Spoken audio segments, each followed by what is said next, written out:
ये कल हम पढ़ रहे थे भागवत मुहूर्त। इसको फिर से इसकी चर्चा कर लेते हैं। इस सब के अपने अपने इसके बारे में क्या रिफ्लेक्शंस हैं।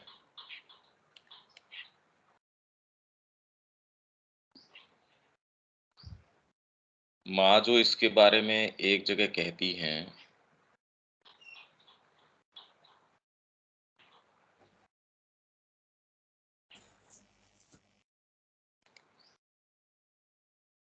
ये है वॉल्यूम 16। एक व्यक्ति ने पूछा माँ से, in the hour of God, Sri Aurobindo has written, Shri Arvind ने लिखा है, there are moments when spirit moves among men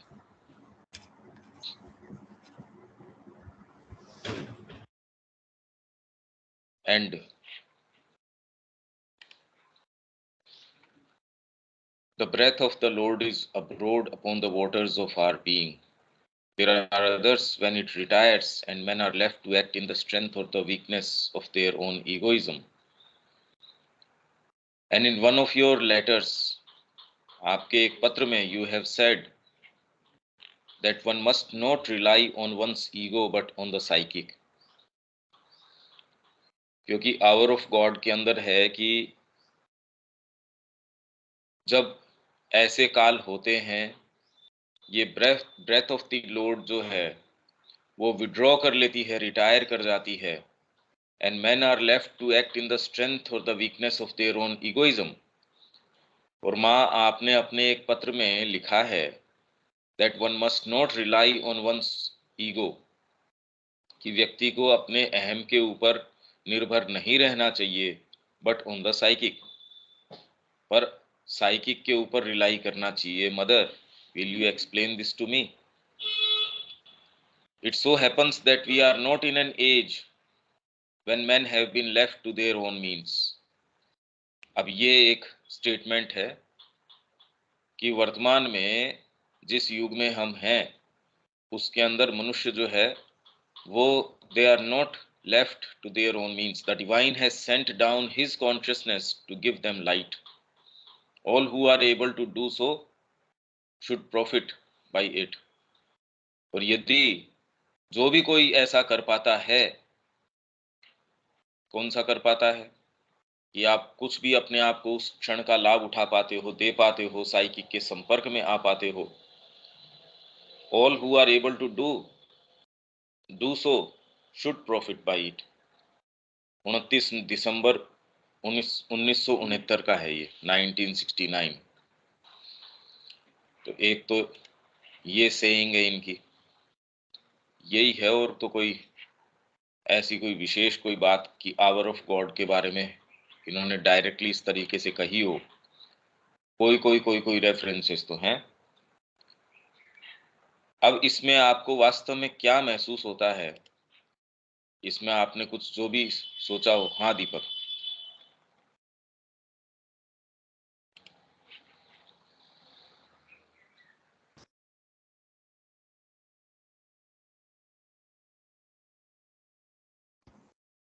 hello.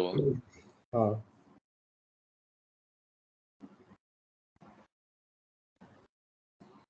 इसमें तो वो जो एक एक शब्द सेंटेंस वाइज तो ऐसा, जैसे अपन कल बात कर रहे थे, तो ये दो तरह के टाइम होते हैं। एक के अंदर लगता है कि हम थोड़ा सा प्रयास भी महान परिणाम उत्पन्न करता है। एक तो ऊपर का, जब प्रभु का श्वास हमारी सत्ता के सागर के चारों ओर फैला होता है। अब डिटेलिंग और इसकी इमेजेस तो एज सच नहीं, रिफ्लेक्शन नहीं आ रहा है उन चीज़ों का तो लेकिन हाँ, ऐसे होते हैं क्षण जब it is very easy to aspire. उस समय एस्पिरेशन करना भी बहुत इजी होता है, उसके बारे में सारे दिन सोचना भी बहुत इजी होता है, और कामों को ऑफर करना वो बहुत इजी होता है। ऐसे समय होते हैं। और दूसरे समय ऐसे होते हैं जब याद भी नहीं आती है। ऐसा समय आता है जैसे वही रोलर कोस्टर वाली बात, एकदम कभी अपन अपने को लगता है कि वो हमारी चेतना के हाईएस्ट मोमेंट की तरफ है, और कई बार लगता है कि कुछ हो नहीं रहा है। लेकिन जो ये बाद वाले, जब हमको लगता है कि कुछ हो नहीं रहा है, वो वाले उस समय भी अगर अपन अपने को स्ट्रांगली उस तरफ लगाए रखते हैं, वही पहले वाले समय को लेके आते हैं। दूसरे वाले समय के ऐसे अंतराल होते हैं, थोड़ा अधिक समझाता है, परंतु ये सच है कि बाद वाला काल पहले वाले को तैयार कर सकता है। वह आकाश तक चढ़ता है कि वह अल्प धुआं हो सकता है, जो भगवान के अनुग्रह वर्षण को बुला लाता है। ये हो गया। फिर अभागा है वह मनुष्य या वह राष्ट्र जो भागवत मुहूर्त आता है तब सोया हुआ मिलता है या उसका उपयोग करने के लिए तैयार नहीं होता। अब इसके अंदर दो चीजें हैं। एक तो मनुष्य के लिए तो ये काल इंडिविजुअली वेरी करता है कि ये कब आया कब नहीं आया, लेकिन जब राष्ट्र है तब उस समय के लिए या पूरी मानव जाति के लिए या कोई ऐसी समय के लिए जिस समय ये मुहूर्त आता है, तो कलेक्टिविटी की जब हम बात करते हैं, तो फिर ये तो ऐसी चीज है कि जो एक टाइम बीइंग है, उस समय वो चीज आती है, उस समय अपने को अपनी खिड़की खोल के रखनी पड़ती है, और उस समय अगर नहीं खोली तो समय निकल जाएगा, फिर बाद में अ, उसको उसका कोई इफेक्ट नहीं होगा अपने ऊपर। परंतु 3 बार धिक्कार है उन्हें जो सशक्त और तैयार हैं, फिर भी शक्ति का अपव्यय करते हैं और क्षण का दुरुपयोग करते हैं। उनके लिए तो धिक्कार है ही कि जो सो रहे हैं या नहीं चले हुए हैं, परंतु 3 बार उनके लिए है कि जिनको माँ ने उस रास्ते पे लाने के लिए रास्ता बिठा रखा है, जिनको एक पावर दी गई है, जिनको एक शक्ति दी गई है, जो तैयार भी हैं, और फिर भी वो समय का शक्ति का अप अपव्यय करते हैं, दुरुपयोग करते हैं। उनके लिए अपूरणीय क्षति, उनके लिए इसके कॉन्सिक्वेंसेस बहुत भारी है। ये चीज़ इस पैराग्राफ में पहले वाला है ये। इसमें कोई कुछ, रविकांत जी आप कुछ कहना चाहेंगे? हाँ जी, मैं कल ही कहना चाह रहा था। हाँ। ये बहुत सिंपल है, अगर इसको समझ में आ जाए कि पूरे पूरे जीवन भर हम यही कहते रहते हैं कि ये काम मैंने किया, ये काम मैंने किया, ये काम मैंने किया। माँ श्री अरविंद कह रहे हैं कि अगर आप ये चीज़ दृढ़ निश्चय कर लो और मैं को माँ में कन्वर्ट कर दो, और ये आप एडमिट करो कि मैं नहीं कर रहा हूँ और माँ ही कर रही हैं, तो आप बहुत बहुत आपको ऐसा लगेगा कि बहुत थोड़े से प्रयास में आपने बहुत अच्छी उपलब्धि हासिल की है। और ये जो भागवत मुहूर्त की बात कर रहे हैं श्री अरविंद, अगर जब हम मैं को माँ में कन्वर्ट कर देंगे, तो हमारे लिए हमेशा ही भागवत मुहूर्त है। हम जब भी माँ को साक्षी मानकर या श्री अरविंद से कहेंगे कि ये काम मैंने नहीं किया है, I am not the doer, मैं करता नहीं हूँ, जो भी कर रही है वो तू कर रही है, तब हमारा काम और हमारी मंजिल और हमारा बहुत आसान हो जाएगा। कल आपने ये भी पूछा था कि कोई ऐसा उदाहरण आपकी ज़िंदगी में है? तो मैं इसमें यही कहना चाहूँगा कि चाहे हम 20 साल से श्री अरविंदो सोसाइटी से जुड़े हुए हैं, मगर ये 20 साल का काल भी बहुत कम है। इस कम समय में हमने जो उपलब्धि की है, इसको हम ही समझ सकते हैं। हम इसके कृतज्ञ हैं माँ के प्रति कि उन्होंने हमें ट्रांसफ़ॉर्म जो भी किया, वो बहुत किया, जो कि हम 100 साल तक भी नहीं कर पाते। नटशेल में मैं यही कहना चाह रहा हूँ। और अभागा वो मनुष्य है, रोना आता है कि इतना सब होने के बावजूद भी, इतना सब पढ़ने के बावजूद भी, इतना सब सुनने के बावजूद भी अगर हम इस लाइन पे नहीं चल रहे हैं और कुछ नहीं कर रहे हैं, तो हमसे बड़ा हमें धिक्कार है। हम कुछ भी नहीं कर सकते ज़िंदगी में इसके बाद। ठीक। अपन वही डिस्कशन कर रहे हैं विवेक, इसके अंदर कोई रिफ्लेक्शन है क्या?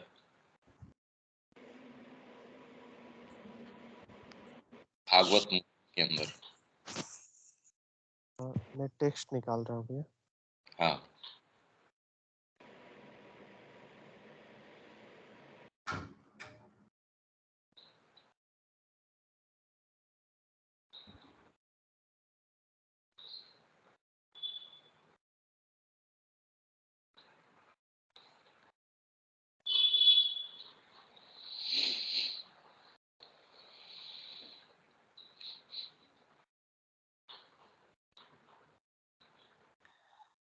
हाँ। ऐसे क्षण होते हैं जब आत्मा मनुष्यों के बीच गति करती है और प्रभु का श्वास हमारी सत्ता के सागर पर चारों ओर फैला होता है। दूसरे ऐसे क्षण होते हैं जब ये चली जाती है और मनुष्य को अपने स्वयं के अहंकार की शक्ति या दुर्बलता के भरोसे कार्य करने के लिए छोड़ दिया जाता है। तो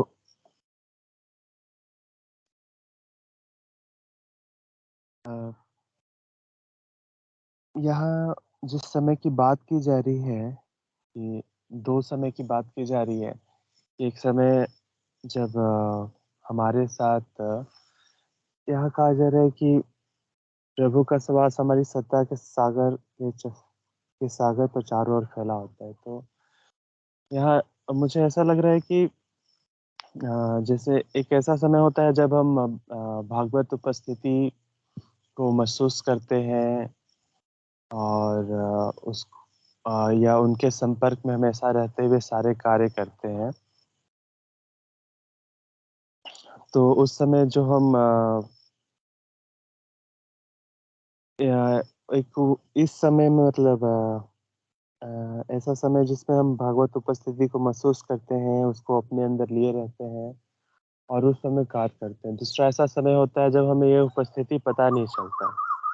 हम बिल्कुल उससे अनजान हो जाते हैं और स्वयं का जो एक अपनी क्या बोलेंगे, अपने भरोसे काम करना हम प्रारंभ कर देते हैं, जिसमें हमें अपने ज्ञान पर, अपनी क्षमताओं के सहारे हम काम करना प्रारंभ कर देते हैं।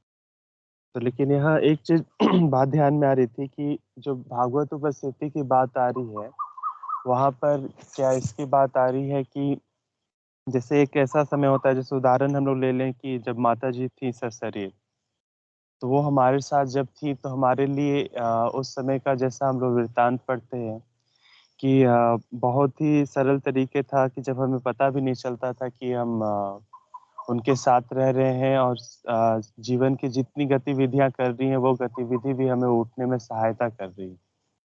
हम जो भी करते हैं उनके साथ शेयर कर देते हैं।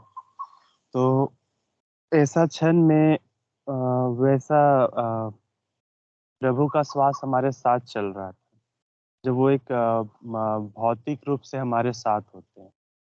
और फिर दूसरी बात जो उनकी उपस्थिति को लेकर है, वो क्षण जो हमारी सत्ता के चारों ओर फैले रहते हैं, जब हम उनके बारे में सचेत होते हैं और फिर हम उनकी उपस्थिति को महसूस करते हैं। और दूसरा ऐसा क्षण होता है जब ना वो भौतिक रूप से हमारे पास होते हैं, ना ही हम उनकी उपस्थिति के बारे में सचेत होते हैं और महसूस करते हैं। तब हम केवल अपनी क्षमताओं पर और जिस जो भी चीज़ हमारे पास मतलब सारी तरफ से हम अपनी ओर पर निर्भर होते हैं। तो वही कहा जा रहा है कि मनुष्य को अपने स्वयं के अहंकार की शक्ति या दुर्बलता के भरोसे कार्य पर छोड़ दिया जाता है।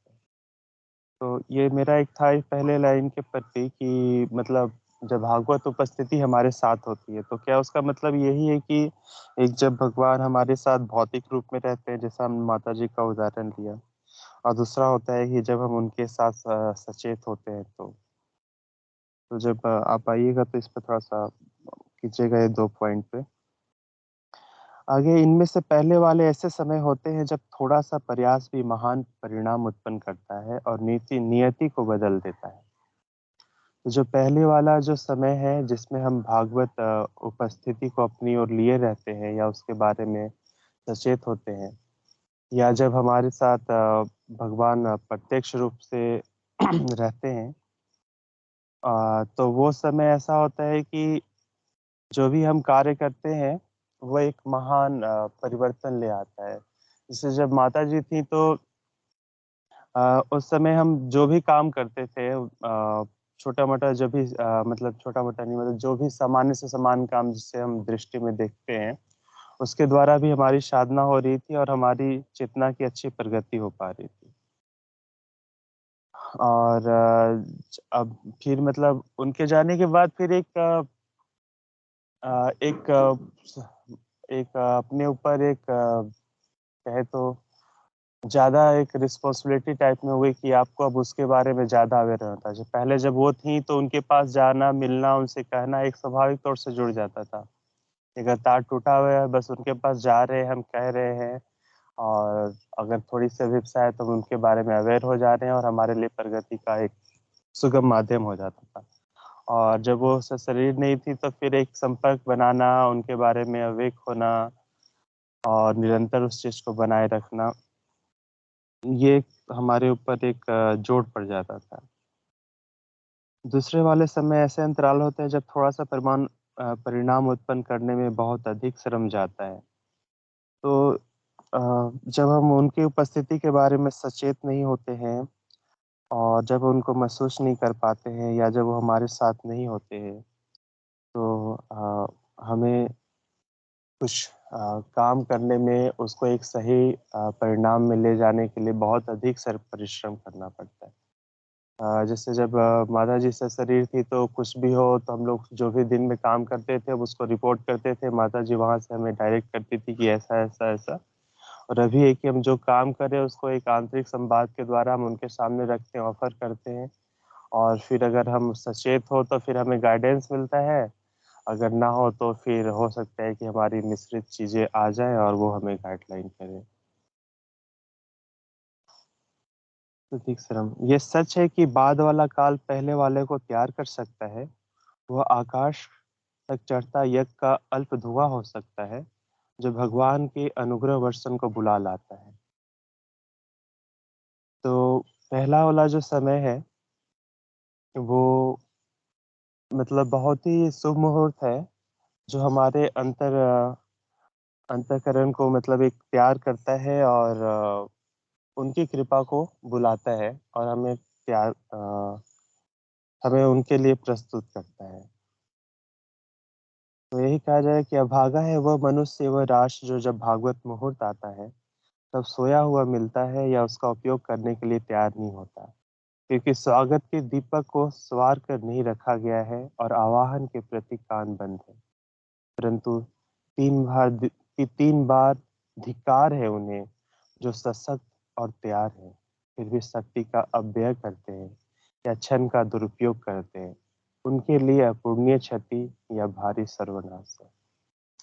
तो तो जो ऐसा मुहूर्त आता है जब भागवत उपस्थिति सहज रूप से हमारे चारों ओर विचरण करती है या वो स्वयं भौतिक रूप में हमारे साथ विचरण करते हैं और हम उसका लाभ लेने के लिए तैयार नहीं होते हैं, लेकिन उससे भी ज्यादा अभागा और मतलब धिक्कार जिसके लिए शब्द प्रयोग किया जा रहा है कि जो ये जानते हैं, इस चीज को महसूस करते हैं कि हमारे साथ वो शक्ति विचरण कर रही है और अपने अंदर महसूस करने का मतलब है कि हम इस चीज को महसूस करते हैं कि नहीं, हमारा जीवन इसके लिए है। कहीं ना कहीं हमारी सत्ता में ये चीज खुद ब खुद एक पुकार की तरह या एक झलक की तरह आती है जो हमें याद दिलाती है कि नहीं, हम किस लिए हैं। और एक अंदर से प्रेरणा टाइप में आती है, जैसे जब अभी हम लोग ये क्लास कर रहे हैं तो हमें एक अवेकन आता है कि नहीं, हम किस लिए हैं, हमें अपना सारा प्रयास किस लिए करना चाहिए।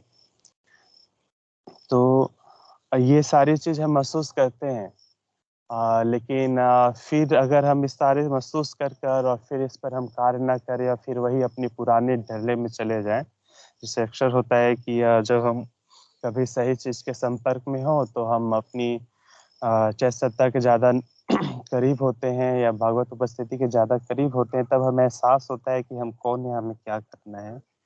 और जब हम वैसे चीजों के संपर्क से दूर जाते हैं तो फिर हम समान ढर्रे पर चले जाते हैं। और ऐसा नहीं, ये बार बार होता है जब जब हम संपर्क में आते हैं, लेकिन उसके बारे में हम अवेक नहीं होते हैं। तो उस वही कहा जा रहा है कि परंतु 3 बार धिक्कार है उन्हें जो सशक्त और तैयार है, फिर भी शक्ति का अपव्यय करते हैं या क्षण का दुरुपयोग करते हैं। उनके लिए अपूर्णीय क्षति या भारी सर्वनाश है। मुझे एक संस्मरण याद आ रहा है, जब माता जी स्कूल में अपना एक उद्बोधन दे रही थी तो वो बता रही थी कि मैंने ऐसे बहुत सारे बच्चों को देखा था जो जिनके अंदर अनंत संभावनाएं थी। जब आए थे तो वो बहुत खुले हुए थे और उन्हें मैंने इसके बारे में अवेक करने की, सचेत करने की कोशिश भी की, बहुत जगह की, लेकिन अब वो उसके बारे में ध्यान न देने के कारण उनके अंदर जो संभावनाएं थी उसके ऊपर बहुत सारे पर्दे डाल दिए गए। पर्दे उन्होंने परते डाल दिए। तो शायद उसी के बारे में कि जब संभावनाएं हो, जब हमें गाइड किया जा रहा है और हम जानते हैं कि हमारे अंदर वो संभावनाएं हमें दिख रही है और फिर भी हम उस पर ध्यान ना देकर समाज सनकों पर ध्यान दे रहे हैं, तो वो हमारे लिए एक बहुत ही अपूरणीय क्षति है। और शायद ये तीसरी बात जो कहा जा रहा है कि जो जानते हुए भी इस पर अनजान बनते हैं उनके लिए। भागवत मुहूर्त में अपनी आत्मा को समस्त आत्म प्रवंचना और पाखंड तथा व्यर्थ आत्म प्रशंसा से शुद्ध करो, ताकि तुम सीधे अपनी आत्मा में देख सको और उन्हें सुन सको जो उसे आवाहन भेजता है। भागवत मुहूर्त में अपनी आत्मा को मतलब आत्म प्रवंचना पाखंड व्यर्थ आत्म प्रशंसा से शुद्ध करो। तो जब ऐसा काल हो, जब हमारे बीच वो मुहूर्त हो, तो आत्म प्रवंचना मतलब हम जो अपने बारे में खुद की एक धारणा बनाते हैं कि हम इतना ये करते हैं, इतना माँ को पढ़ते हैं, उनके लिए इतना ध्यान करते हैं, या हम उनके लिए इतना समय देते हैं, हम माँ के साथ रहते हैं, उनके पर्सनल ये हैं वो हैं।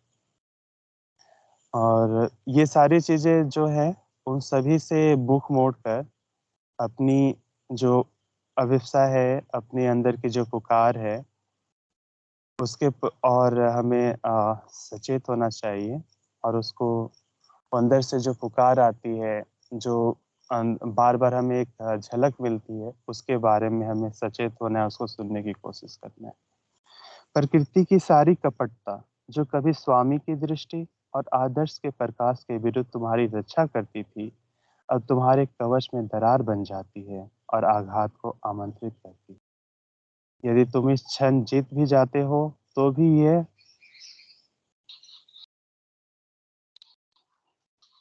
यह तुम्हारे लिए और भी बुरा है, क्योंकि आघात बाद में आएगा और तुम्हें अपनी विजय के बीच में पटकी दे देगा।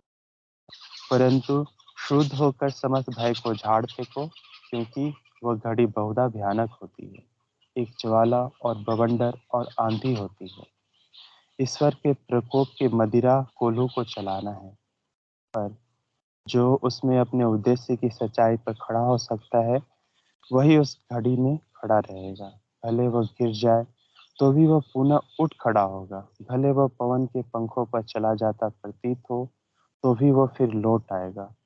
ना ही सांसारिक समझदारी को अपने कान के अधिक निकट फुसफुसाने दो, क्योंकि यह अप्रत्याशित और कल्पनीय अथाह का मुहूर्त है। अपने क्षुद्र यंत्रों से उस श्वास की शक्ति का मुकाबला ना करो, अपितु भरोसा करो और आगे बढ़ो। तो जब यहाँ जो बात कही जा रही है कि हम अपनी शक्ति अपने भरोसे पर ना रहें, बल्कि उस पे भरोसा करें और उसके सहारे हम आगे बढ़ें, तो हम आगे बढ़ेंगे। पर सबसे बढ़कर अपनी आत्मा को भले ही थोड़ी देर के लिए अहंकार की कोलाहल से मुक्त करें। अब ये थोड़ा सा लाइन है कि अब अहंकार की कोलाहल, ये अहंकार तो पता नहीं किस किस तरह का होता है, इसका कुछ ज़्यादा अनुभव है नहीं और ज़्यादा क्लेरिफिकेशन भी नहीं है, तो इसके बारे में तो नहीं कर सकते। तब रात्रि में एक ज्वाला तेरे आगे जलेगी और तूफान तेरा सहायक होगा और तेरा ध्वज उस महानता की सबसे ऊंची चोटी पर लहराएगा जिसे जीतना था। ये अंतिम लाइन का पता नहीं भैया, प्रैक्टिकल स्पष्ट क्या होगा। बस भैया। किसी और को कुछ कहना है इसके अंदर?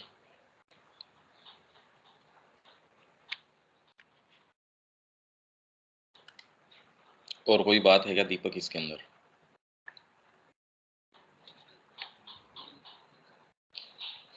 इसमें तो अपन अभी सिर्फ फर्स्ट पैराग्राफ पे ही बात हुई थी, आगे तो भी गई नहीं इसमें तो। पर इसमें बहुत सारे कंफ्यूजन्स हैं। हम इस चीज को वहां प्लेस करने की कोशिश कर रहे हैं जहां ये हो सकती है या ज्यादातर है नहीं। भाई हमारी साइकोलॉजी हमारे नजदीक है, इसलिए हमको वो बहुत ज्यादा वाइब्रेंट लगती है, पर अपने आप में उसका कोई लेना देना नहीं है। मेरे मुंह में छाला है, मेरे को उसका दर्द हो रहा है, पर वो अब मैं उसके माध्यम से दूसरे के जो पीड़ा हो रही है, उसकी कोई भयंकर पीड़ा हो रही है, उसके माध्यम से समझने का प्रयास करूं। क्योंकि सारों के अंदर एक बात जो निकल के आ रही है, मेरी अभीप्सा, मेरी साधना, जब हमारी चेतना अच्छी होती है, ऐसा कुछ नहीं है, ऐसा कुछ भी नहीं है, क्योंकि उसने अभी तक आपको पदार्पण के लिए तैयार नहीं किया। और न ही इन टर्म्स के ऊपर यदि साइकोलॉजिकली आपने नज़दीक से महसूस किया हो, इन शब्दों में ये चीज़ आती भी नहीं है। जब ये चीज़ होती है, इनफैक्ट वो क्षण तो आपको बाद में आप देखते हो, अरे ये क्या था? वो तो अप्रत्याशित का क्षण है, निकल जाने के बाद पता चलता है अरे ये क्या था? आप उसका आकलन ये करें, अरे ये क्या, ये तो बड़ा खराब समय आया जीवन के अंदर, और बाद में राइट पर्सपेक्टिव में आने के बाद आप कहें इससे अच्छा अनुग्रह का समय ही नहीं आया। तो जो चीज़ आ रही है, जनरली हम जिसको कि हमने पढ़ा, हमको बहुत अच्छा लगा, एस्पिरेशन बहुत अच्छी है, सारी चीज़ है। इनफैक्ट वो ऐसे अंतराल हो सकते हैं जिसके अंदर आप 1 इंच प्रगति न करें, और जिसके अंदर सारी चीज़ बिखरती महसूस हो रही हो, जिसके अंदर आपकी वेरी कोर तक आप हिल चुके हों, सारी चीज़ एकदम छिन्न-भिन्न होती प्रतीत हो रही हो सकता है वो नव, और इनफैक्ट ऐसे ही काल नव-निर्माण के हों। नहीं तो आपने सोचा कि ये तो बहुत मेरा लंबा काम हो गया, ये मेरी चेतना बड़ी प्रखर थी। तो जिस तरीके से ये दर्ज की जा रही है, कोई ज़रूरी नहीं है कि ये क्षण इस तरीके से दर्ज करें, ये आवश्यक नहीं है। तो अब ये क्या है? फिर बाद में जैसे एक ये बात निकल के आई इसमें कि माँ का सानिध्य। इनफैक्ट इसके विषय में दिलीप कुमार रॉय के इनके और बड़े ज़बरदस्त रिजर्वेशंस थे, जो योगी कृष्ण प्रेम वाली पुस्तक में भी आए। उन्होंने कहा कि आप तो भौतिक सानिध्य, 3-4-5 लोग थे बस, जो भौतिक सानिध्य में थे श्री अरविंद के। तो इवनिंग टॉक्स वगैरह जो आई हैं, ये कुछ लोग अटेंडेंट्स थे जो श्री अरविंदो के पास थे, बाकी को वो तो दर्शन के समय या फिर बाद में लिखित उनसे आदान प्रदान होता था। वो अपनी जो भी ये कॉपी में लिखते थे, श्री अरविंदो उसके अंदर जवाब या तो अपनी हैंड राइटिंग में या फिर डिक्टेट करवाते थे। तो ये था जी, इनकी तो साधना हो रही है, हमारी साधना नहीं हो रही। तो उन्होंने कहा इसका इससे कोई दूर दूर तक संबंध नहीं है कि प्रोक्सिमिटी से कोई ये फर्क पड़ता हो। जब सुप्रामेंटल का अवतरण हुआ, माँ स्पोर्ट्स ग्राउंड के अंदर थी। अब उस समय वहां तो पत्थर भी थे, सारी चीजें थी, उनको क्या टच हुआ होगा? इनफैक्ट उसी समय यदि हम बारीकी से माँ के और श्री अरबिंदो के स्टेटमेंट्स देखें,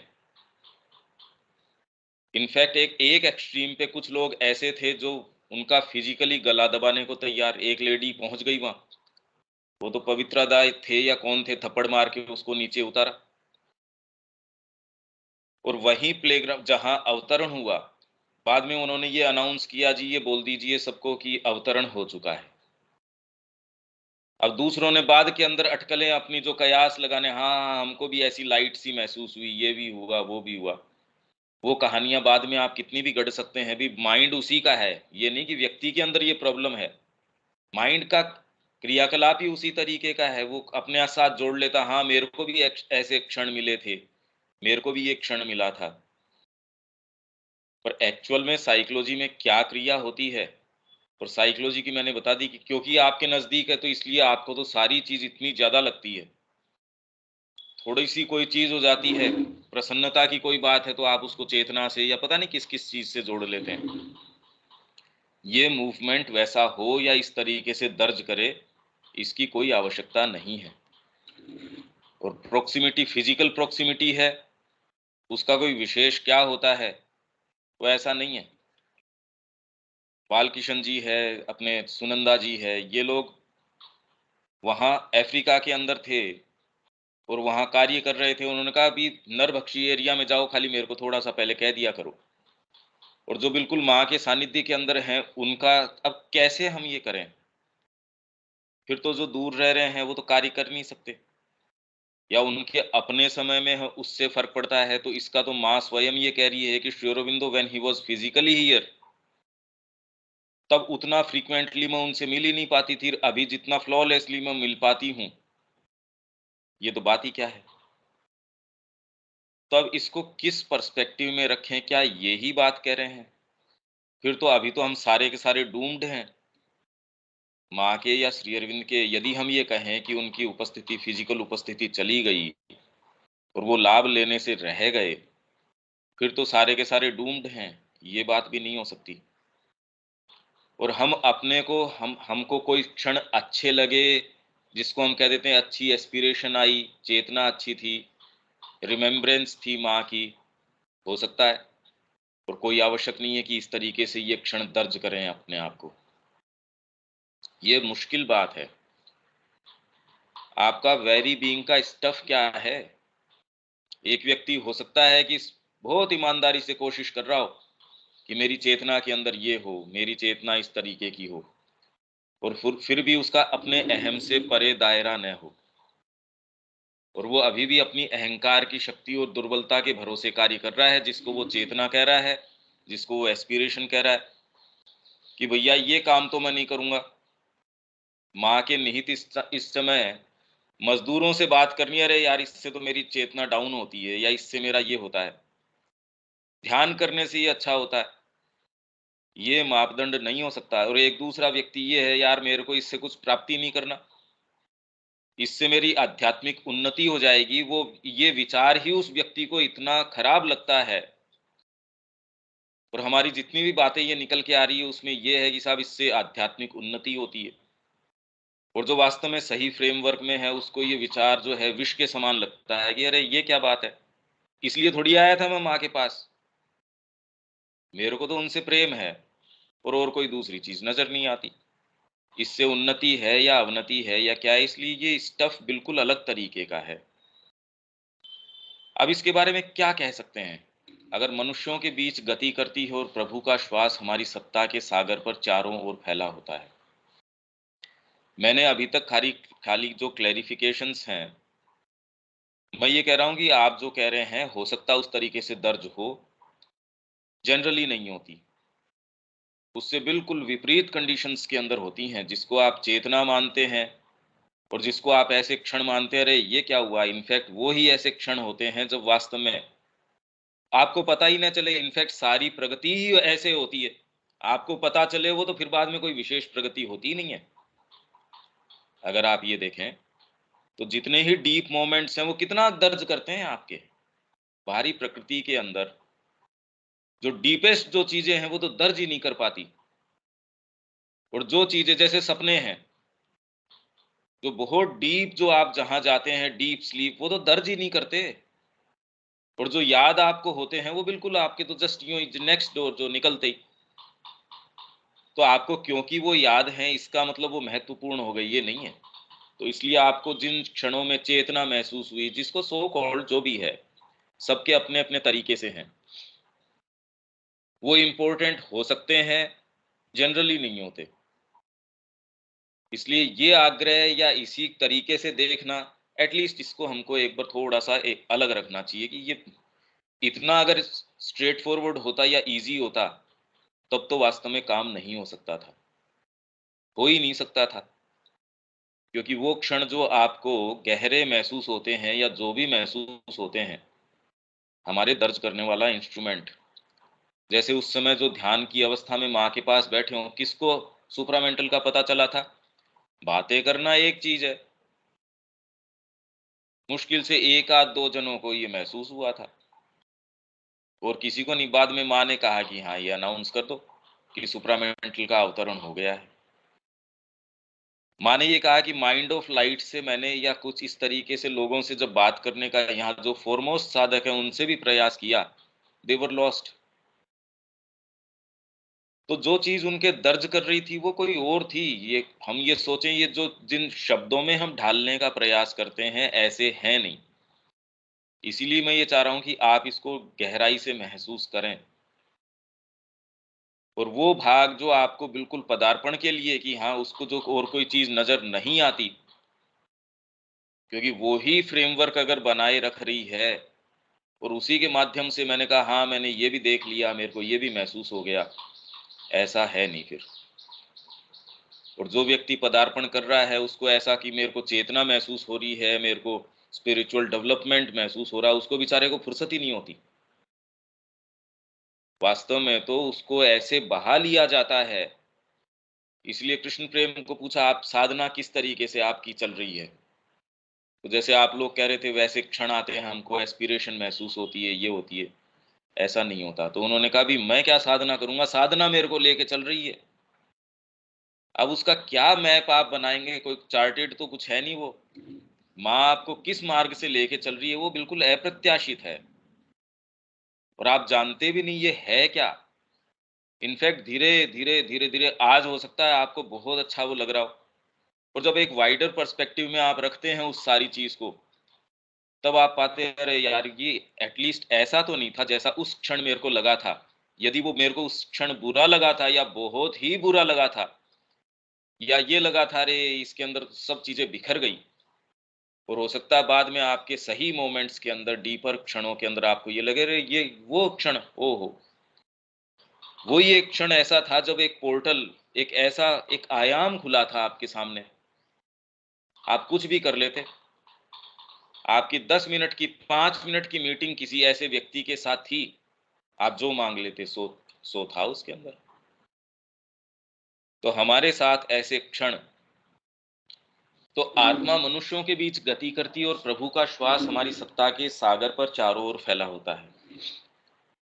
ऐसी प्रेजेंसेस आती हैं, यदि हम कलेक्टिवली ये बात करें तो हम ये नहीं कह सकते कि भी मां श्री अरविंद कोई उनका आविर्भाव यहाँ तिरोहित हो गया हो। वो तो ये कह रहे हैं कि सटल फिजिकल के अंदर उन्होंने अपना को प्रतिष्ठित किया है और वो कार्य कर रहे हैं, और उनके अनुसार सुप्रामेंटल के आविर्भाव के बाद में, और माँ तो ये कह ही रही है कि स्थितियां वो इस तरीके से नहीं है कि परमात्मा ने आपको अपने अहंकार और उसकी शक्ति के भरोसे यूं ही छोड़ दिया हो, वो कार्यरत है। अब वो किस तरीके से है ये तो देखिए, ये मंथन का विषय है, और इसके लिए बहुत व्यापक दृष्टि चाहिए। कलेक्टिविटी की बात करने के लिए पहले श्री अरविंद ने क्या क्या कहा है संस्कृतियों के विषय में, वर्ल्ड मूवमेंट्स के विषय में, पहले तो वो सारे का एक परिप्रेक्ष्य हो, जो कि बड़ा मुश्किल है कि हमको डिटेल्स का पता हो, व्यापक दृष्टिकोण का पता हो, किस तरीके से पहले मूवमेंट्स थे, अरे उसका सेंस तो हो। माँ श्री अरविंद की उपस्थिति है, सटल के अंदर है, उनकी जिस भी तरीके से है, वो किस तरीके से क्रिया कर रही हो, जब तक हम गहन साधना नहीं कर रहे, या हमको उसका सेंस नहीं हो, हम उनसे जुड़े होके, भाई जैसे विराट कोई भवन का निर्माण हो रहा हो, उसमें कौन से कॉर्नर में क्या हो रहा है, जब तक आपको पूरी रूपरेखा का पता ना हो, कंस्ट्रक्शन के डायनामिक्स का यदि आपको पता ना हो, आप तो कहेंगे यार कुछ हो ही नहीं रहा। अरे भाई आजकल तो मान लीजिए कहीं फैब्रिकेट किया जा रहा है, लाके एक साथ उसको असेंबल कर दिया जाएगा, भूमि के ऊपर आपको हो सकता है नजर ही ना आए कोई चीज, और एक साथ फटफट आपने खांचे जोड़ दिया, आपने कहा हाँ इन 1 घंटे में काम हुआ। तो आपको सेंस ही नहीं है इस चीज का कि वो चीज फैब्रिकेट हो रही थी, वहां फैक्ट्री के अंदर सारी चीज बन रही थी, अब लाके उसको असेंबल कर देंगे। तो यदि ये परिप्रेक्ष्य हमको नहीं है, तो इसलिए ये लाइन के विषय में कह पाना, इसके लिए तो बहुत डीप पर्सपेक्टिव और वाइड पर्सपेक्टिव होने की आवश्यकता है, कि श्री अरविंद ने इसके विषय में अपने ह्यूमन साइकिल है, या और जो जो उनकी कृतियां हैं उस बारे में क्या कहते हैं, या आपको अपना व्यक्तिगत गहरा अनुभव, और गहरा अनुभव मतलब जब तक आपने इस जीवन के अंदर पदार्पण नहीं किया है, आप अपने वर्तमान फ्रेमवर्क के अंदर जितना कर सकते हैं वो एक अलग बात है। इन दोनों में बहुत बड़ा अंतर है, बहुत ही बड़ा अंतर है। जैसे दीपक ने ये कहा भी आप अपनी खिड़की के अंदर से वो नज़ारे हैं, अब जब तक खिड़की के नज़ारे ही हैं, चाहे वो वास्तविक ही हैं, टीवी नहीं है, पर हैं नज़ारे ही। इसलिए कृष्ण प्रेम कह रहे हैं, जब तक आप अपना जो डंडा है पथिक का वो उठाओ और बाहर चलो, अब जो आए सो आए। अब वो नज़ारे उतने सुखद नहीं रहते या दुखद, या उस तरीके से नहीं रहते कि आप अपने कंफर्ट जोन में हैं और वहां से देख रहे हैं, हाँ साधना ऐसी भी है, साधना, ऐसा बिल्कुल नहीं होता। दूसरे ऐसे क्षण होते हैं जब यह चली जाती है और मनुष्यों को अपने स्वयं के अहंकार की शक्ति या दुर्बलता के भरोसे कार्य करने के लिए छोड़ दिया जाता है। व्यक्तिगत अनुभव की जहां तक हम बात करें, हमारे अंदर ऐसी बहुत सारी लेयर्स हैं, मतलब हमारी सत्ता की अपनी लेयर्स हैं। अब आप क्या अपनी शारीरिक, आपकी भावनात्मक या मानसिक चेतना के आधार पे काम कर रहे हो, चाहे कितना भी व्यापक काम कर रहे हो, आपकी स्वयं की अंतरात्मा के ऐसे क्षण हैं, यदि आप उसके ऊपर आधार करके जब निर्णय लेते हैं, वो कितना भी इम्प्रैक्टिकल लगता हो, इसीलिए बाद में ये है कि don't let worldly prudence whisper too close to your ears. Worldly prudence तो यही बताएगी, आपकी ज्यादा से ज्यादा व्यापक मानसिक संरचना भी है, वो है तो वर्ल्डली प्रूडेंस ही। रविन्द्रनाथ टैगोर किस स्थिति के अंदर हैं, दिलीप कुमार रॉय को कान में धीरे से क्या फुसफुसा रहे हैं कि दिलीप हम प्रकृति से कलाकार हैं, योगी नहीं। अब ये वर्ल्डली प्रूडेंस है या क्या आध्यात्मिक प्रूडेंस है, क्या है ये? कैसे दरकिनार कर दो उस बात को। फिर बाद में डिवाइन का वाक्य ये आता है, उसके अंदर श्री अरविंद कहते हैं ना, तेरी नियति है एक योगी होना। अभी मैं सारे उदाहरण इसलिए दे रहा हूं, हम किस तरीके से इस सारी चीज को रखें। दिलीप कुमार रॉय तो लास्ट तक भी संशय के अंदर थे कि मैं कुछ कर भी रहा हूं या नहीं कर रहा हूं। गुरु मैं या आश्रम में कुछ कर नहीं रहा, मेरे को आप इजाजत दीजिए मैं बंगाल चला जाऊं और वहां रिलीफ फंड्स हैं वो इकट्ठे करूं। मैं आश्रम में कुछ विशेष कर नहीं रहा, इनफैक्ट यहां मैं रोज आपको परेशान करता हूं, कितनी चिट्ठियां लिखता हूं। और यहां ये टैगोर भी मेरे को यही बात कह रहे हैं। तो उन्होंने कहा तेरी नियति एक योगी होना है, sooner you realise it better it is. अब इसको क्या कहें, वो अपनी अहंकार की शक्ति या दुर्बलता के भरोसे छोड़ दिया गया। उसको तो बेचारे को ये सेंस ही नहीं है, वो तो सारे दिन परेशान हो रहा। कोई एक व्यक्ति आश्रम में आया, एक लेडी आई, उनको माँ ने भेज दिया कि भाई इनको श्री अरविंद ने भेज दिया कि जाओ दिलीप से मिला दो और साधना के विषय में वो इसको बता देगा। दिलीप कुमार रॉय ने उसको इतना प्रेम से कन्विंस किया कि भाई इससे बढ़िया साधना में जीवन से अच्छा तो जीवन ही नहीं है, इतना एकदम कन्विंस उसको कर दिया। और बाद में जब वो पूरी चर्चा पूरी हो गई, वो लेडी चली गई। अब ये तो कॉन्शियस तो थे ही, इन्होंने श्री अरविंद को लिखा कि मैं पहले, हाँ मैं मक्कार हूं ये मैं जानता था, पर इतना इस स्तर के ऊपर हूं ये नहीं मैं जानता था। आज एकदम मेरे को थ्रू एंड थ्रू पता चल गया कि मेरे से ज्यादा मक्कार आदमी कोई नहीं है। मतलब रात दिन मेरे इतने खुद के संशय उठते हैं, ये जो शक्ति और दुर्बलता की बात कर रहे थे ना अभी, कि रात दिन मेरे खुद को मैं कन्विंस नहीं हूं मैं कर क्या रहा हूं यहाँ पे। और मैंने 2 घंटे या जितने भी समय उसके साथ बिताया, और मैं उसको यही चीज समझाने के लग रहा हूं, बताइए, कि इससे बढ़िया कोई चीज नहीं है, और वो कन्विंस होके भी गई है।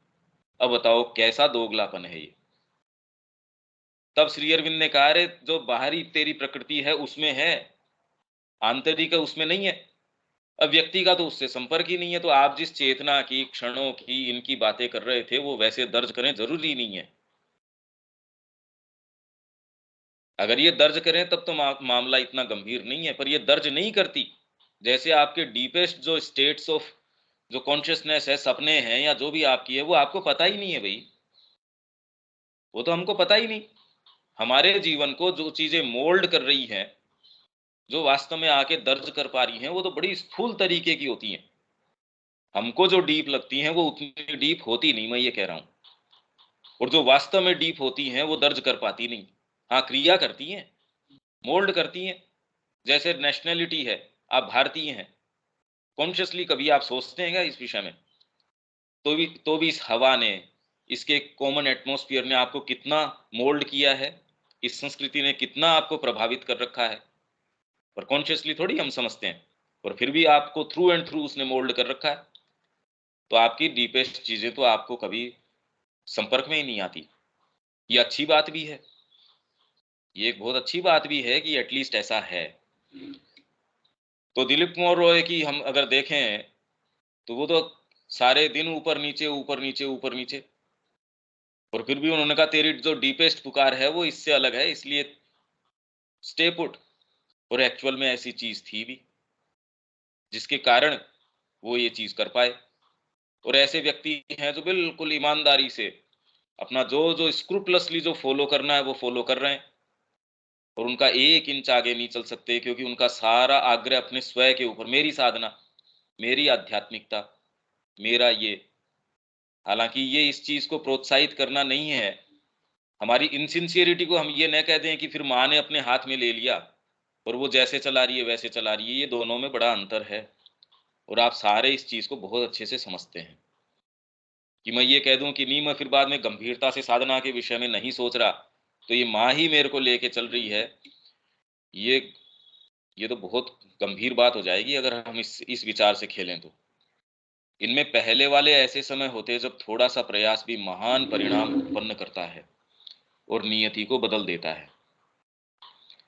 ऐसे काल जब आपकी डीपेस्ट जो चीज है वो जब निर्णय लेती है, उस समय आपको लगता है ये कैसे होगा, या उन दायरों में वो नहीं आती। उसके आधार पे जब आप करते हैं, वो एक एक क्षण आपके सामने खुला। मान लीजिए आपकी 2 मिनट की मीटिंग है माँ के साथ, आपने उसको यूटिलाइज करके उसमें जो चीज इम्प्रेस अपॉन कर दी, उसके परिणाम सोचिए कैसे मोमेंटस होंगे। और वो क्षण आपने खो दिया, तो ये क्षण यदि आपको मिल रहा है और वो क्षण आपका बाहरी क्षण नहीं, और वो किसी काल से सीमित भी नहीं है, वो क्षण आप यदि कॉन्सेंट्रेट करें आज भी ला सकते हैं। भाई जैसे हमने ये पढ़ा, हमारे सामने पूरे दिन को कैसे हम ऑर्गेनाइज करें, ये सारों के पास है।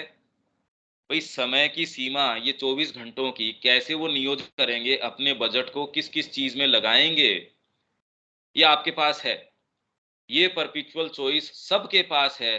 अब वो इसको कैसे नियोजित करता है, उसके परिणाम उसको भुगतने के लिए तैयार रहना चाहिए।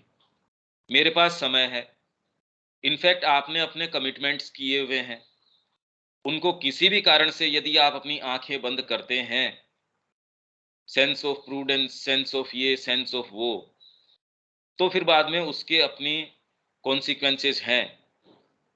आप किसी मार्ग के ऊपर जा रहे हैं, गलत रोड ले ली, उसके कॉन्सिक्वेंसेस हैं। और कई बार तो आप वापस लौट न पाओ, ये भी हो सकता है। आपके सामने संभावना खुली, एक क्षण आपको महसूस हुआ ये कि मैं पदार्पण कर सकता हूं इस मार्ग में।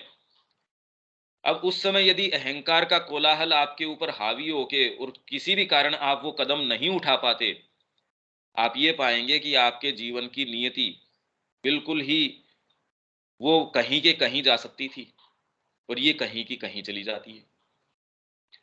आप अपने सामान्य जीवन में भी देखते हैं कि आपने एक निर्णय लिया, आपके जो स्ट्रोंग होल्ड्स हैं या कमियां हैं उसको दरकिनार करके आपने किसी उद्देश्य के लिए, आदर्श के लिए अपना मन कड़ा करके एक निर्णय लिया, यार ऐसा करेंगे। तो भी देखिए कि उसके आपके जीवन के ऊपर कितने सुखद परिणाम होते हैं। सुखद इन दी सेंस ये नहीं कि समस्या नहीं आएगी, पर धर्म के मार्ग के अंदर सपोज अर्जुन ने अपने आप को डाला, या जिस पक्ष के अंदर डाला, उसके जो भी परिणाम थे, पर अल्टीमेट जो उसका रिजल्ट था वो कहाँ के कहाँ लेके जा सकता है। तो माँ कह रही है ऐसी संभावनाएं हमारे सामने रोज हर क्षण उपस्थित होती हैं और हमारे पास ये चॉइसेस होती हैं। भाई ये ऊपर वाली बात तो हमारे हाथ में नहीं है कि आत्मा गति करती है नहीं करती है, पर व्यक्तिगत जो चीज अपने हाथ में है उसकी तो हम चर्चा कर ही सकते हैं। ये परपिचुअल हमारे सामने, जब भोजन हमारे सामने प्लेट के अंदर होता है, अब मैं उसको कैसे करूं, मेरे जीवन को, मेरे समय को नियोजित करना है, कैसे करूं।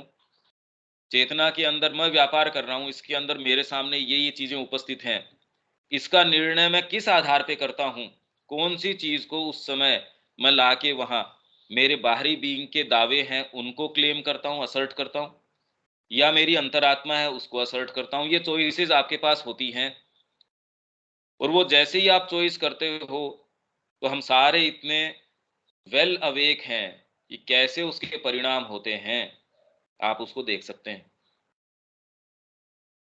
और ऐसे जो बहुत मोमेंटस क्षण ऐसे होते हैं आपके जीवन के अंदर, हो सकते हैं आप तैयारी कर सकते हैं। जैसे श्री अरबिंदो की ये 150वीं वर्षगांठ गई, या ऐसे क्षण आते हैं जैसे सपोज आपका अपना बर्थडे है, माँ कह रही यदि आपने उसको बहुत लंबे समय से तैयारी करी है तो ऐसी चीज आप उसमें प्राप्त कर सकते हैं। और यूं आप लाइटली ले वैसे ही, और उस समय आप थोड़ी देर के लिए बैठ जाएं, हाँ मेरा ध्यान भी लग रहा है आज मेरा बर्थडे है, कुछ नहीं होने वाला उससे।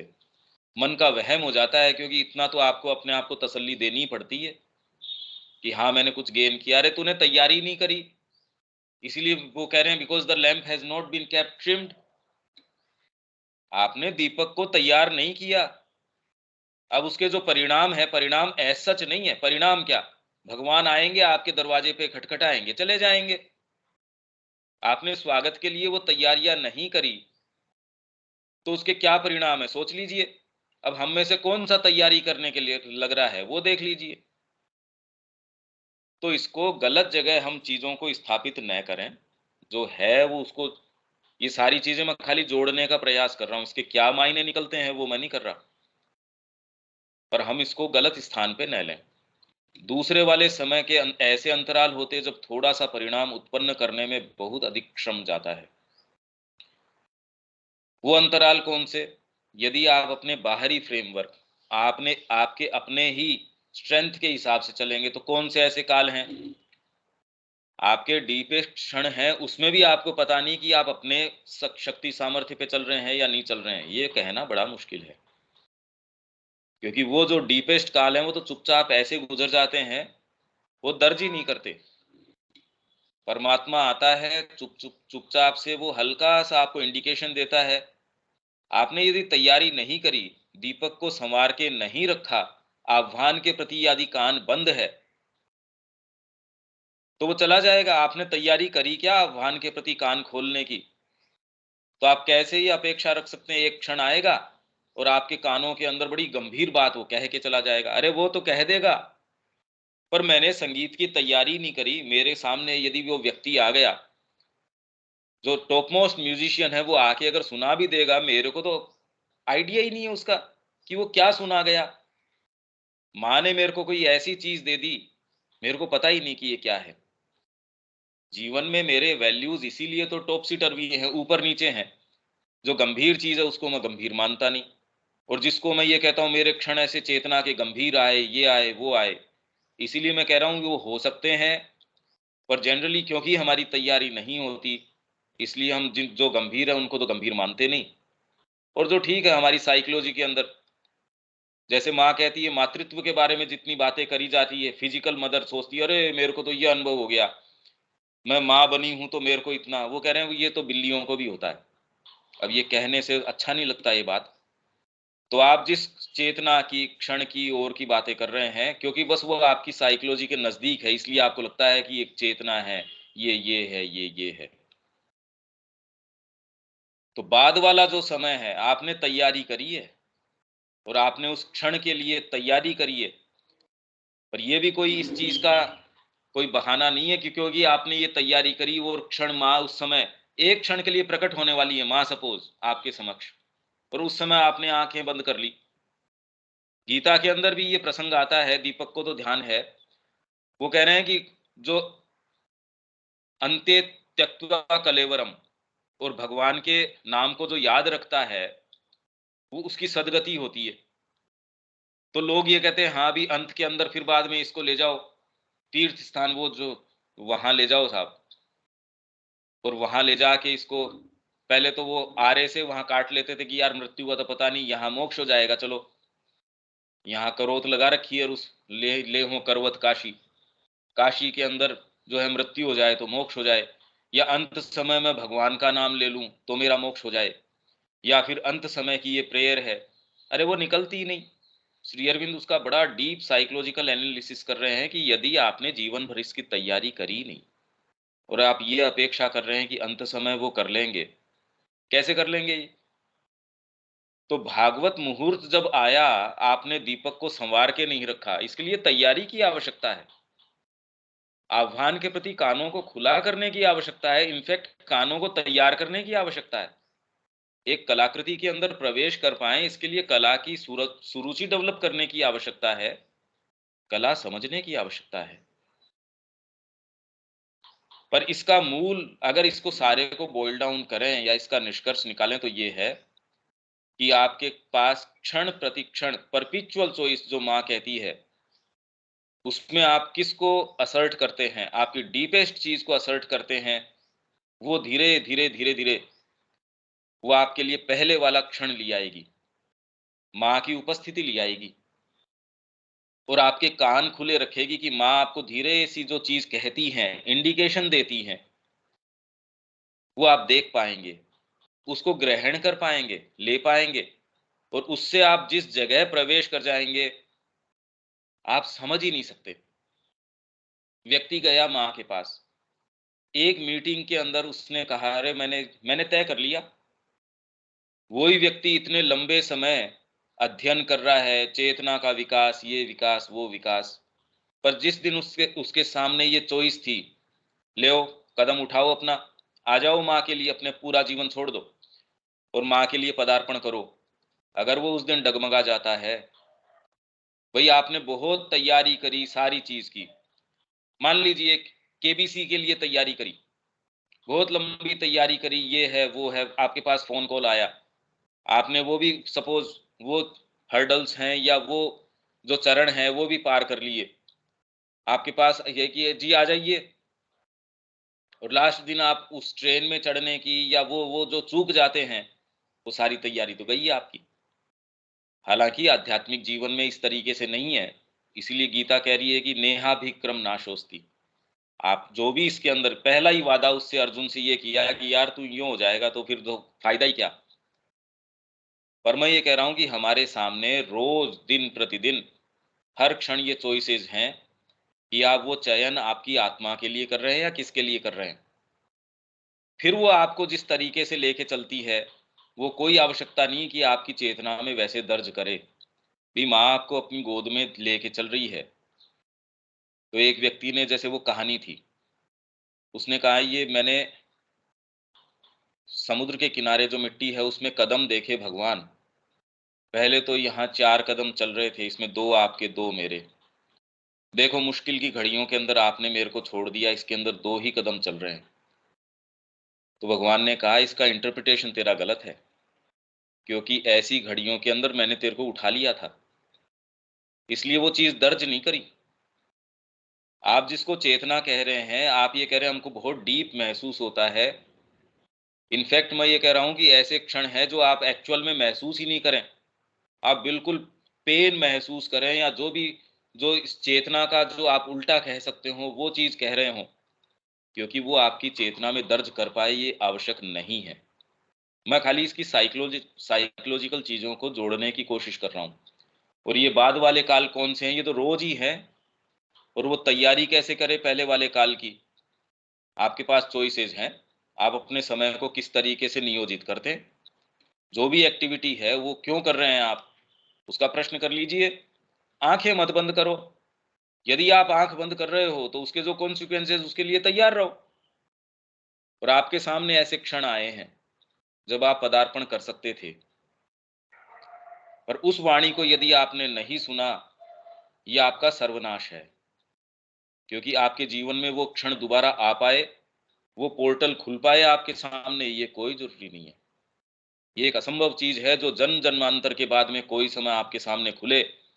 इसीलिए माँ कह रही है कि इसको दरकिनार नहीं किया जा सकता, ट्रू एम ऑफ लाइफ में जैसे अपन ने किया था। ये आपकी नियति है, ये आत्मा की नियति है। यदि आपने कान बंद रखे, वो आपके जो कॉन्सिक्वेंसेस है वो जन्म जन्मांतर भी हो सकते हैं। ये मैं बहुत ज्यादा डीप साइकोलॉजी की बात कर रहा हूं, अगर आपने महसूस किया हो इसको। और तैयारी कैसे करें वो मैंने आपको बता ही दिया। आंखें मत बंद करो, मेरी चेतना मेरा ये ऐसे इस तरीके से नहीं होता। 3 बार धिक्कार है उन्हें जो सशक्त हैं और तैयार हैं। अब हम में से कौन सा ऐसा है जो ये कहे नहीं जी मैं नहीं हूं। अरे क्योंकि कोई चीज है वो कांपती है, अरे उसके कांपने नहीं कांपने से क्या है।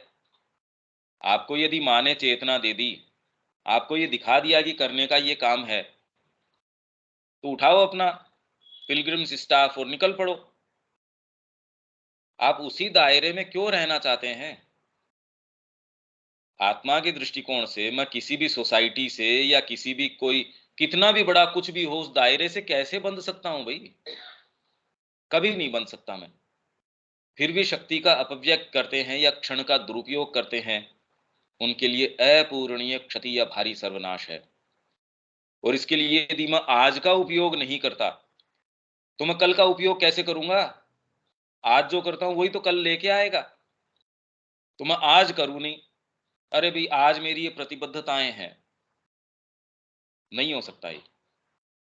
आपको भजन गा के अच्छा लगा, आपको किताब पढ़ के अच्छा लगा, आपको ये करके अच्छा लगा, पर कुल मिला के आप किस दायरे में हो? माँ आपसे बात कर रही है कि आपसे खेल खिलवाना चाह रही है क्रिकेट का, आप कह रहे हो नहीं वो वाले ग्राउंड में नहीं, मेरे टर्म्स पे खेलूंगा, बहुत अच्छे से खेलूंगा, ये खेलूंगा, वो खेलूंगा। आप अपनी बहुत काबिलियत की डींगे हाँक रहे हैं, पर आप वास्तव में तो बिल्कुल नाकारा हैं। आपको जिस ग्राउंड में वो चाह ही नहीं रही या कह ही नहीं रही, उसकी डींगे क्यों हाँक रहे हो?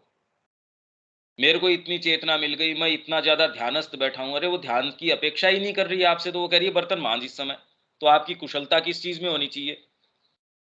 तो हमारे लिए पहला प्रश्न ये है कि माँ से बिल्कुल ईमानदारी से ये पूछें क्या चाह रही है माँ, और उसके जो उत्तर है पहले तो ध्यान से सुनने की हमें क्षमता होनी चाहिए, और वो जो कहे उसके उससे आंखें न चुराएं, ये कह रही है ये करो, और वो जो भी कह रही है उसमें कोई ये वाली बात नहीं है कि ये क्या कह रहा है, वो क्या कह रहा है, आपसे वो कह रही है, आपके हृदय में कहेगी। यदि आप सिंसियर हैं और आपके लिए ये मैटर करता है, तो आप ये प्रश्न करो भी आप मेरे से क्या अपेक्षा रखती हैं, और वो आपसे खुद ही कह देंगी। तो इसलिए क्षति किसके लिए है? यदि आप ध्यान कर रहे हैं, चिंतन कर रहे हैं, तो भी सर्वनाश है। आप माँ की पुस्तकें पढ़ रहे हैं, ये कर रहे हैं, मैं पांडिचेरी चला गया, अरे तेरे से अपेक्षा ही नहीं कर रही थी माँ। माँ तो ये कह रही थी इस समय बुक फेयर में स्टॉल लगा रही है, किताबें बेच, या माँ आपसे ये कह रही थी ये कंस्ट्रक्शन कर, या माँ आपसे ये कह रही थी ये क्लास ले, या जो भी। अब उस समय ये क्या प्रपंच है, मैं तो समाधि के ऊपर गया, मेरी चेतना में बड़ा विकास आया। ऐसी चेतना क्या काम की है भाई? मेरी मेरी मेरी कुल मिला के आप ये देखें, वो वाली ग्रंथि आपकी जा नहीं रही, वो छूटती नहीं, तब तक ये सर्वनाश ही है, और सर्वनाश कहां से आ जाएगा? पर ये वाली बात समझ में नहीं आती। जो सेल्फ रिगार्डिंग ईगो है, ये वाली बात आने नहीं देता। कल हम इसको और कुछ थोड़ा सा ले लेते हैं, पर मैं ये चाहूंगा कि और भी इसके ऊपर थोड़ा सा आप और गहराई से मंथन करें, और आपकी अपनी चेतना का जो स्वाद है उससे थोड़ा सा वो लेके वो एक्सप्रेस करें। कल आपका जो कमिटमेंट है माँ के प्रति, वो आपकी बातों में आना चाहिए। ये जो सुनी सुनाई बातें हैं उसका कोई विशेष लेना देना नहीं है।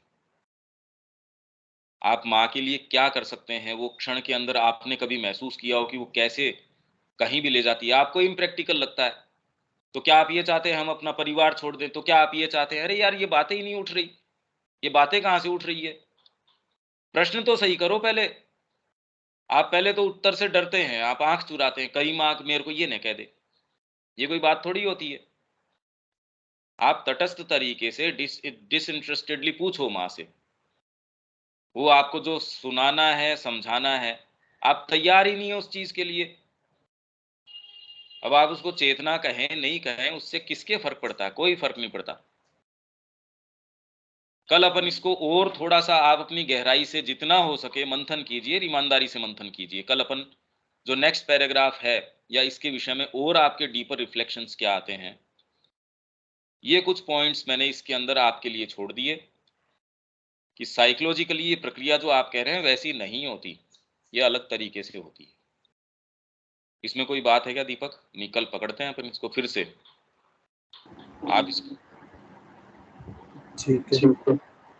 ये समझ तो आ रही है ना, ये क्या है? ये क्या इतना नहीं है वो तो, क्या नहीं है वो तो ठीक है, क्या है वो पता नहीं है। हाँ, इतना स्ट्रेट फॉरवर्ड नहीं है ये दर्ज नहीं हाँ करती नहीं, है इस तरीके से। ठीक बात है, स्ट्रीट फूड तो नहीं है। हाँ, बाकी हमको ये आंखें चुराने वाला काम बंद करना पड़ेगा, और हमारे सामने ऐसे क्षण आए भी हैं जब कॉन्क्रीटली ये था कि ये अब चॉइस लो, और वो आज भी है। हाँ, भाई आज प्रकृति हमारे पास तो वर्तमान क्षण है हमारा, अब उसमें हम क्या चॉइसेस लेते हैं वो तैयारी है हमारी, और वो तैयार कर देगा आगे क्या संभावनाएं आने वाली हैं, और वो व्यक्तिगत है, सारों के लिए है। हम्म। उससे आंखें हम चुराते हैं, फिर बाद में अपेक्षा रखते हैं कि हमारा ये हो गया वो हो गया। कुछ नहीं, सर्वनाश ही सर्वनाश है। ये कहने में हमको कोई समस्या नहीं होनी चाहिए। ठीक है, कल मिलते हैं। ठीक। जय श्री। जय श्री। जय श्री